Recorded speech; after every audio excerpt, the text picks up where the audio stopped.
2 মেয়াদের বেশি কোনো ব্যক্তি প্রধানমন্ত্রী হবেন না। এই ডিসকাশনের জন্য আমাদের একটু অসুবিধা হবে। আমরা হয়তো একটা জায়গায় আসতে পারবো। স্বৈরাচার উৎপাদনের জায়গা বা ফ্যাসিজমের উৎপাদনের জায়গাটা আমরা বন্ধ করতে চাই। সমস্ত অর্গানগুলোর মধ্যে একটা ব্যালেন্স সৃষ্টি করতে হবে। আমরা বিগত 3 দিন যে আলোচনাগুলো করেছি, আমার মনে হয় ঐকমত্য কমিশনের মাননীয় vice president professor Ali Riaz সাহেব আপনাদেরকে ব্রিফ করেছেন আজকে, অথবা আজকের আলোচনা ব্রিফ করেছেন, আমি ঠিক জানি। 17 তারিখে আমাদের আলোচনার বিষয়বস্তু ছিল 70 অনুচ্ছেদ আর জাতীয় সংসদের স্থায়ী কমিটি সমূহের সভাপতি, দ্বিকক্ষ বিশিষ্ট পার্লামেন্ট আর চিফ জাস্টিস নিয়োগ সংক্রান্ত। মানে 17 তারিখে আমাদের আলোচনা হয়েছে অনেক, তবে সিদ্ধান্ত সবগুলো আমরা এক জায়গায় আসতে পারিনি। শুধু 70 অনুচ্ছেদ সম্পর্কে একটা সিদ্ধান্ত আমরা জানাতে পেরেছিলাম, ঐকমত্য কমিশনও জানিয়েছে, সেটা আপনারা জানেন। আজকে আমি এগুলো পুনরুল্লেখ করব না। স্থায়ী কমিটি সংক্রান্ত একটা অগ্রগতি হয়েছিল, সেটাও আপনারা জানেন। আমরা ওই দিন আমাদের পক্ষ থেকে জানিয়েছি।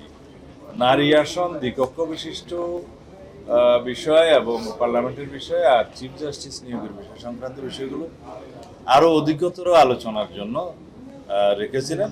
যে পর্যায়ে এসছে সেটা আগামী সপ্তাহের যে কোনো দিনে আলোচনা হবে বলে আমাদের এইভাবে নির্ধারিত হয়েছে।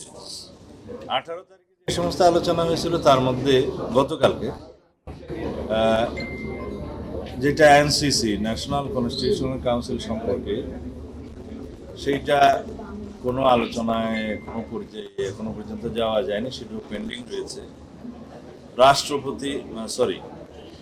রাষ্ট্রপতি নির্বাচন সংক্রান্ত কালকে দীর্ঘ আলোচনা হয়েছে। অর্থাৎ 2 মেয়াদ পর 2 মেয়াদের বেশি কোনো ব্যক্তি প্রধানমন্ত্রী হবেন না।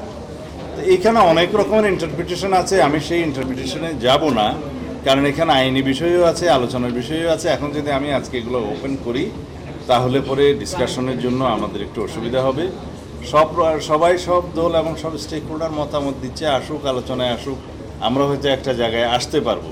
তবে আমরা এখানেই যদি মনে করি যে স্বৈরাচার উৎপাদনের জায়গা বা ফ্যাসিজমের উৎপাদনের জায়গাটা আমরা বন্ধ করতে চাই, তাহলে একই সাথে আরও অনেক বিষয় কিন্তু অ্যাড্রেস করতে হবে।